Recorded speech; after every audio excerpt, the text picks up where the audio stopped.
சொல்லுங்க. ஐயாக்கு உடம்பு பரவாயில்லையா? ஆ, நல்லா இருக்கு அமைச்சரே. எனக்கு ஒரு குறையும் இல்லை. கொஞ்ச நேரத்துக்கு முன்னாடி தான் கட்சி தலைவியம்மா வந்து விசாரிச்சுட்டு போனாங்க. ஆமா அமைச்சரே, கேள்விப்பட்டோம். தலைவி அம்மா சென்னையில இருந்து வந்துட்டு போயிருக்காங்க. நாங்க இங்கே இருந்துட்டு வராம இருந்தா நல்லா இருக்காதேன்னு தான் உடனே கிளம்பி வந்தோம். என்ன சிற்றரசு, எப்படி இருக்கீங்க? ஆ, அது ஐயா தயவுல நல்லா இருக்கங்க ஐயா. என்ன சிற்றரசு, நீங்களே இப்படி சொல்லலாமா? எனக்கு அமைச்சர் வந்தது கூட பெருசா தெரியல.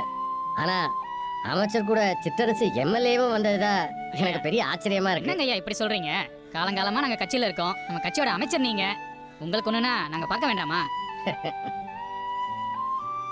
நாம ஒரே கட்சியில இருந்தாலும் இது நாள் வரைக்கும் நீங்க நம்ம வீட்டு பக்கமே வந்ததில்ல.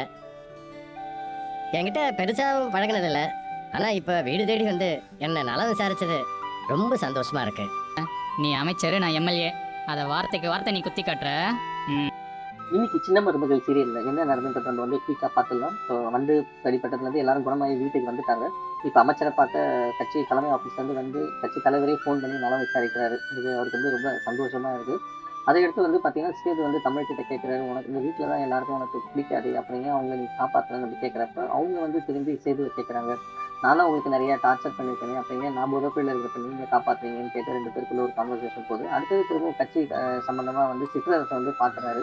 ஸோ இது வந்து அமைச்சருக்கு வந்து ஒரே ஆச்சரியம். அவர் வந்து கேட்குறாரு, சிற்றரசு நம்ம வந்து ஒரே கட்சியிலே இருந்தாலும் நீ வந்து வீட்டுக்கோ என்கிட்ட அந்த அளவுக்கு பேசினதில்லை, ஏன் இப்போ வந்து பார்க்குற பாருங்க என்னை பார்க்குறது எனக்கு ரொம்ப சந்தோஷமா இருக்குன்னு அப்படி சொல்கிறாரு. பட் இருந்தாலும் சிற்றரசு வந்து மனசில் வந்து ரொம்ப நாள் நம்ம கட்சியில் இருக்கோம், ஆனால் நம்ம அமைச்சராக அப்படின்ற ஒரு ஏக்கம் இருக்குது. அந்த நேரத்தில் வந்து பார்த்தீங்கன்னா சிற்றரசுக்கு வந்து ஒரு பொண்ணு இருக்குது. முதல் கல்யாணம் வந்து ஆகி டிவோர்ஸை முடிச்சுட்டு ரெண்டாவது கல்யாணம் யாராவது இருந்தால் சொல்லுங்கன்ற மாதிரி அவர் கேட்டுட்டு போயிருப்பாரு.